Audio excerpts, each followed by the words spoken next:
Hi ಎಲ್ರಿಗೂ. ಇವತ್ತು ಸಿಂಪಲ್ಲಾಗಿ ದೊಡ್ಡಪತ್ರೆ ತಂಬಳಿ ಹೇಗೆ ಮಾಡೋದು ನೋಡುವ. ಬೇಕಾಗಿರೋ ಇಂಗ್ರೀಡಿಯೆಂಟ್ಸ್: ದೊಡ್ಡಪತ್ರೆ, ಹಸಿಮೆಣಸಿನ್ಕಾಯಿ, ಜೀರಿಗೆ, ಸ್ವಲ್ಪ ಕಾಯಿ ತುರಿ, ಆಮೇಲೆ ಮೊಸರು.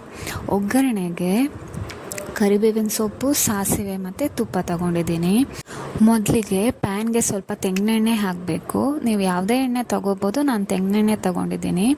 ಅದಕ್ಕೆ ನಾವು ತೊಗೊಂಡಿರೋ ಜೀರಿಗೆ ಹಾಕಿ ಸ್ವಲ್ಪ ಹೊತ್ತು ಫ್ರೈ ಮಾಡಬೇಕು. ಅದಾದಮೇಲೆ ಚೆನ್ನಾಗಿ ತೊಳೆದಿರೋ ದೊಡ್ಡಪತ್ರೆನ ಹಾಕಿ ಅದನ್ನು ಸ್ವಲ್ಪ ಹೊತ್ತು ಬಾಡಿಸಬೇಕು. ದೊಡ್ಡಪತ್ರೆನ ಬಾಡಿಸಿ ಆದಮೇಲೆ ಮಿಕ್ಸಿಯಲ್ಲಿ ನಾವು ತೊಗೊಂಡಿರೋ ತೆಂಗಿನ ತುರಿ ಹಾಕಿ, ಮೆಣಸಿನ್ಕಾಯಿ ಎಷ್ಟು ಬೇಕೋ ಖಾರ ತಕ್ಕಂಗೆ ಹಾಕಿ, ಇವಾಗ ಬಾಡಿಸಿರೋ ದೊಡ್ಡಪತ್ರೆನ ಅದಕ್ಕೆ ಹಾಕಬೇಕು. ಆಮೇಲೆ ಸ್ವಲ್ಪ ತಣಿಯಾಗಿಬಿಟ್ಟು ಚಟ್ನಿ ಮಾಡೋ ಅದಕ್ಕೆ ಗ್ರೈಂಡ್ ಮಾಡಿದ ಮೇಲೆ ನಾವು ತಗೊಂಡಿರೋ ಮೊಸರು ಇದೆಯಲ್ಲ, ಅದು ಗಟ್ಟಿ ಇಲ್ಲದಾಗೆ ಚೆನ್ನಾಗಿ ಮಿಕ್ಸ್ ಮಾಡಿ ಅದ್ರ ಮೇಲೆ ಇವಾಗ ಕಡ್ದಿರೋದನ್ನು ಹಾಕಬೇಕು.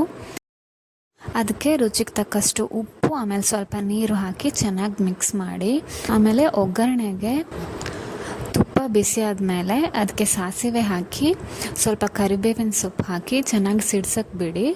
ಅದನ್ನು ತಂಬಳಿಗೆ ಹಾಕಿ ಚೆನ್ನಾಗಿ ಮಿಕ್ಸ್ ಮಾಡಿದರೆ ತಂಬಳಿ ರೆಡಿ. ಬಿಸಿ ಬಿಸಿ ಅನ್ನಕ್ಕೆ ಹಾಕಿ ಉಪ್ಪಿನಕಾಯಿ ಜೊತೆ ತಿನ್ನೋಕ್ಕೆ ಸಖತ್ತಾಗಿರುತ್ತೆ.